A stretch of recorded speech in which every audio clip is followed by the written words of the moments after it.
Hello, and welcome to another discussion in Christian evidences or Christian apologetics. I'm Dr. Mark Foreman, and I teach here at Liberty University. We are at the Court Street United Methodist Church here in downtown Lynchburg, a beautiful church here, to talk today about the historical reliability of the Gospels. Now, there's a lot of information here, and I'm only going to be able to give you a brief overview. There's a tremendous amount that you'll just have to study on your own here. I'm going to divide our talk into two parts because there is just so much information here. In order to get into this, let's review something we said in previous discussions here.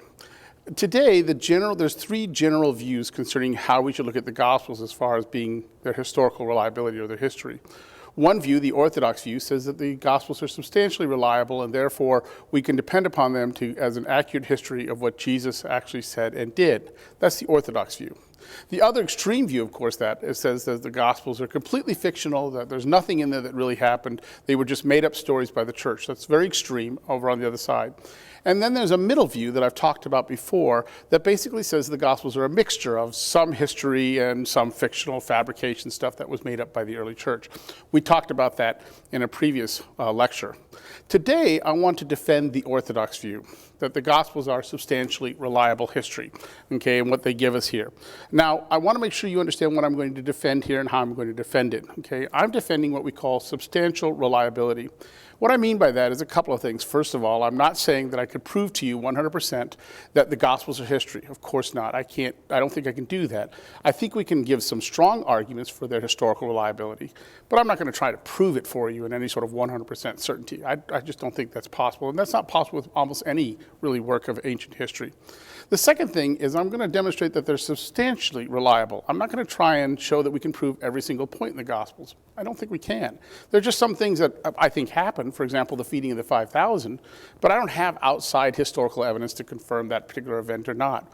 But I do think we have good reasons to believe that the major substantial parts of the gospel, that Jesus, the major points that he said, the major things that he did, miracles that he did, his death, by crucifixion, his resurrection from the dead, I think we have good reasons to believe that the gospels are reliable when it comes to those major points there. So I'm not going to try and necessarily prove every single detail.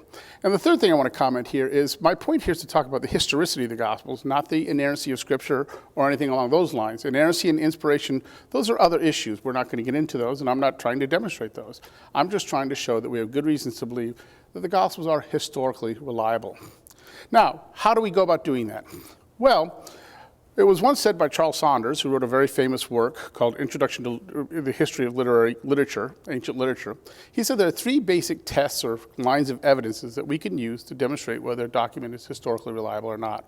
It's the bibliographical evidence, the internal evidence, and the external evidence. In this lecture, part one, I want to talk about the bibliographical evidence, and I want to talk a bit about the internal evidence. I probably won't get all the way through that. In part two, we'll talk about the rest of the internal evidence and talk about the external evidence as well. Let's talk about the bibliographical evidence. What do we mean by this? Well, here we want to talk about the manuscript evidence that we have. Now, I need to define a couple of terms in order for us to understand this conversation. Okay, first of all, what's a manuscript? A manuscript is a handwritten literary device or a handwritten literary version of something. It's written by hand. The printing press wasn't invented until 1439. And so before the printing press, all writing, all the literature, all the publications we had were basically handwritten manuscripts that we had there. Now, the first original version, the one that the author actually wrote himself or maybe dictated to a scribe who wrote it, we call that the autograph. That's the first one. Copies were made of that autograph as it was distributed, and as these copies began to deteriorate, more copies were made of them. So what we have is that we have a process of copying of manuscripts that went on literally for thousands of years, okay, of all ancient documents, not just the New Testament, okay. Original was called the autograph. The earliest copy that we actually have, that we possess, we call that the extant manuscript. That's the earliest copy of any one particular work, okay. When textual critics, the people who examine these manuscripts, when they go to work, what they want to try and find out is they want to find out what's, first of all, the earliest manuscript that we have, the earliest extant copy that we have of a particular work. It's important to have early because later ones are going to have more errors that creep in. And we want to have as many copies of manuscripts as we possibly can have so we can compare them when it comes to the errors that creep into these manuscripts. Well, where does that stand when it comes to ancient works? Well, it may surprise a lot of people to know that it's common in ancient manuscripts to have a very large gap between the autograph and the extant manuscript, large gap of years, and to not have very many manuscripts to actually go with. For example, just to give you a couple examples here, Caesar's Gallic Wars, in which Caesar writes about his wars with Gaul, okay? There's a 950-year gap between the autograph and the earliest manuscript we have, the extant manuscript. And we only have 10 entire manuscripts of that work. Or Tacitus, one of the most important Roman historians, his Annals, where we get much of our history of Rome. There's a 1,000-year gap between the autograph and the extant manuscript that we have here. And we've only got 20 manuscripts, and of those, they're all fragments. We don't have one manuscript that's the complete work by Tacitus of his Annals. Yet we depend upon that for much of our history of Rome. Well, how does the New Testament Gospels line up when it comes to manuscript evidence? Well, first of all, we have 25,000 gospel manuscripts there. 25,000 manuscripts of the New Testament. Much, much more than we have of any other ancient work at all. What about the time or the gap that we have here? Our earliest fragments, we have a fragment that dates at 120 CE, and the earliest copies we have of full books around 200 CE. Well, that's a 50 to 150 year time gap that we have from when the manuscripts were written, when the autographs were written, to the time that we actually have the extant manuscript there. It has the best bibliographical evidence of any work in the ancient world. However, there's a problem with the New Testament and with all these manuscripts here, and our critics are quick to point out this problem. There's a lot of variations within these manuscripts. As a matter of fact, it may surprise you to find out that out of 25,000 manuscripts, no two manuscripts are exactly 100% identical. We call these variations textual variants. Okay? And many of our critics will claim, well, given these textual variants, how can we ever hope to get back to what the original actually said to begin with here? Well, that's really a kind of a false problem that sometimes is presented there. Sometimes it's made into being a bigger problem than it actually is. First of all, textual scholars have known about these variants for hundreds of years. This isn't anything new to them. They're quite aware of it. And almost all textual critics agree that the number of controversial and meaningful debatable variants is actually extremely small, very, very tiny, and none of them, not one of them, affects any major or foundational doctrinal issues. In fact, there's agreement on about 98% of the variants amongst New Testament textual critics. 70% of these variants are nothing more than just spelling errors and small little nonsense errors that anybody could just see immediately. It's just a small little spelling thing that happened that crept in while the copiers were making their copies there. Another 20% of them are variants that don't really affect the translation at all, or sometimes they'll use a synonym instead of the word that was in one particular manuscript. 8% of them are meaningful in the sense that they change the meaning, but they're not really viable. They don't really change our understanding of what's going on in the particular passage at that point. Only 2% of them are really meaningful and what we call viable, meaning they really affect anything. And of these, we're well aware of them, and critics don't have a problem at all with them. They don't affect any major doctrine. They don't affect any major teaching by Jesus at all. And we've known about them literally for centuries. Let me give you an example.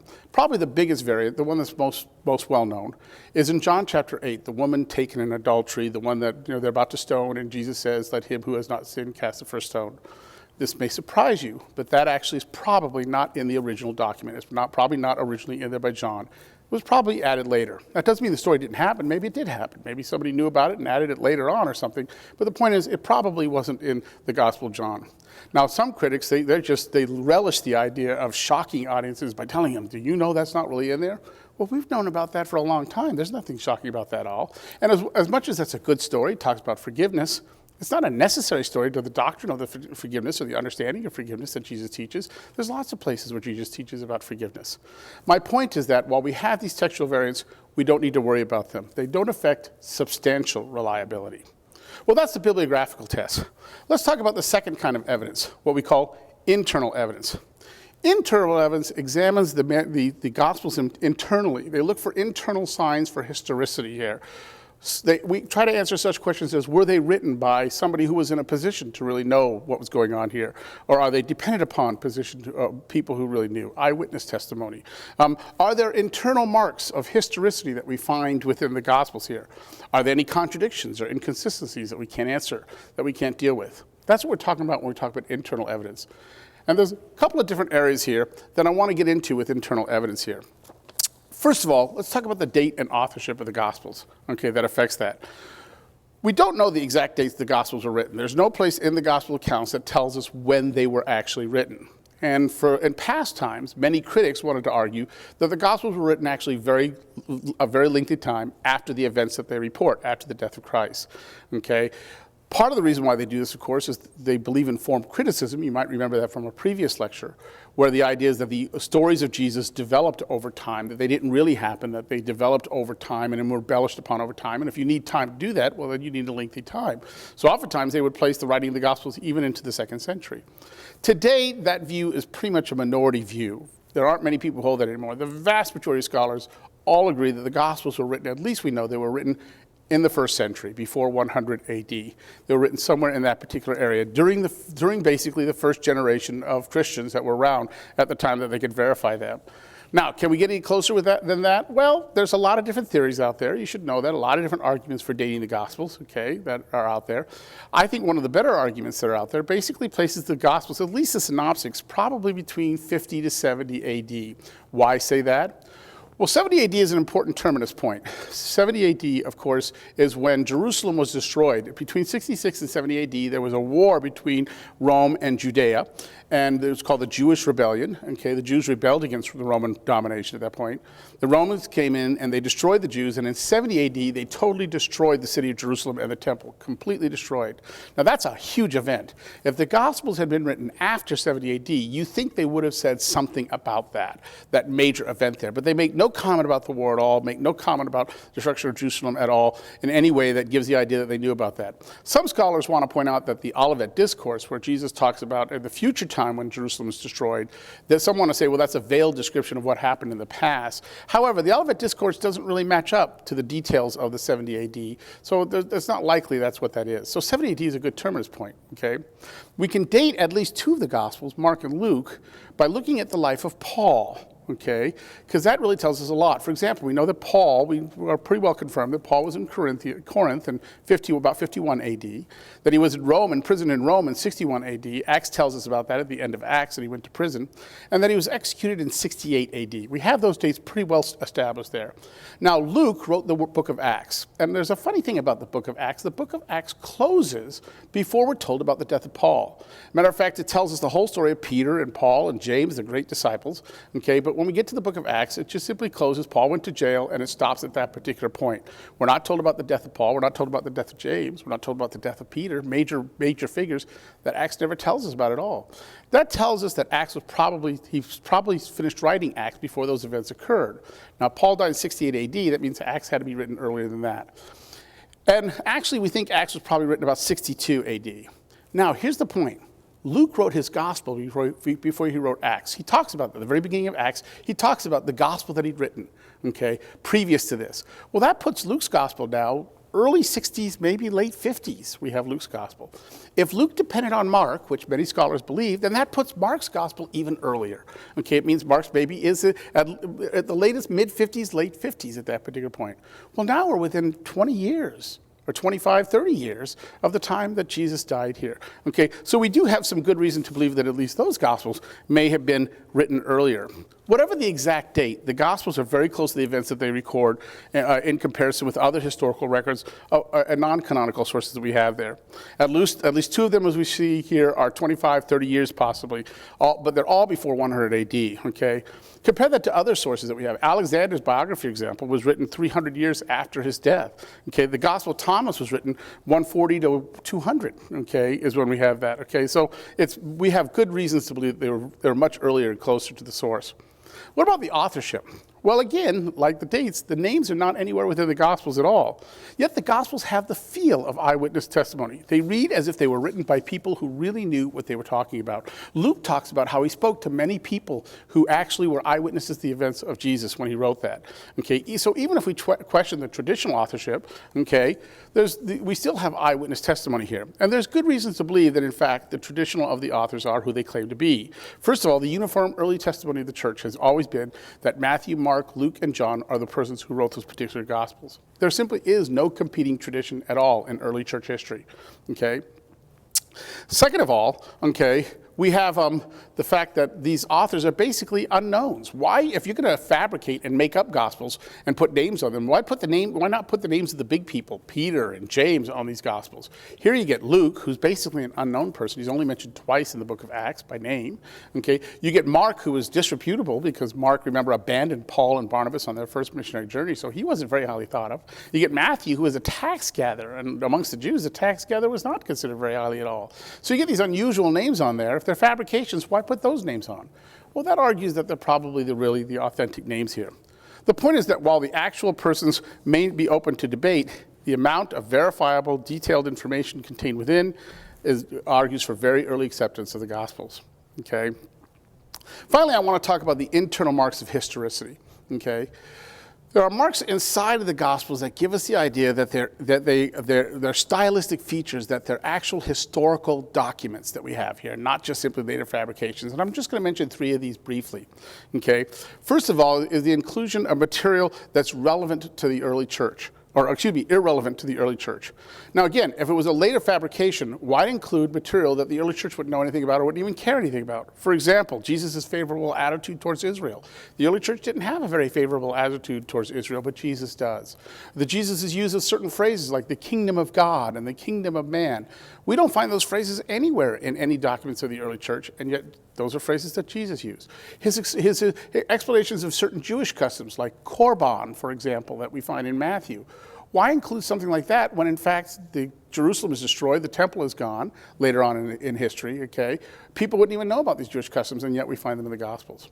A second internal mark is that we find not only the presence of irrelevant material, but we find a lack of relevant material. There's a number of problems in the early church that the Gospels don't comment on at all. For example, the circumcision of Gentiles that we run into in Acts chapter 15. No comment in the Gospel about those at all. If they were later fabrication, you'd think they say something about that. The problem of charismatic gifts and how those gifts should be distributed, how they should be used. Baptism, food laws, these kinds of things were problems the early church had, but we don't see anything in the early Gospels about them at all, any comment about them. There's a lack of relevant material. You would think that if they were a later fabrication, okay, that we would include relevant material in there that would be important for the church to know, but it's simply not in there. Finally, the third mark of internal evidence I want to mention are counterproductive features. If a document contains features that are counterproductive to its purpose, that's probably evidence that the document is historically accurate or historically reliable. And we see a number of those. Okay, for example, Jesus' denial of being good when the rich young ruler comes to him. That's hard to explain. We can't really explain why would Jesus deny being good here. His attitudes towards accepted teachings of the day, such as fasting, divorce, and women, were all radical compared to what most people thought of, okay? And they're problematic. His display of being angry, for example, being from Nazareth, the opposition of his family, the fact that his family opposes him is strange. We have a hard time explaining that. Okay, the betrayal of the disciples. They often come off looking very bad in the Gospels. We call these problem passages. If I was fabricating something, making something up, I'd want it to be as clean and as easy and accessible to my audience as I possibly can. I wouldn't want to have a lot of problems in my document, but the Gospels have these problem passages, things we have a hard time explaining. That's evidence of authenticity. Well, that's as far as we can go in this particular talk. I want to pick up in our next talk with some more information about internal evidence, and then also look at our external evidence as we conclude our discussion on the historical reliability of the Gospels.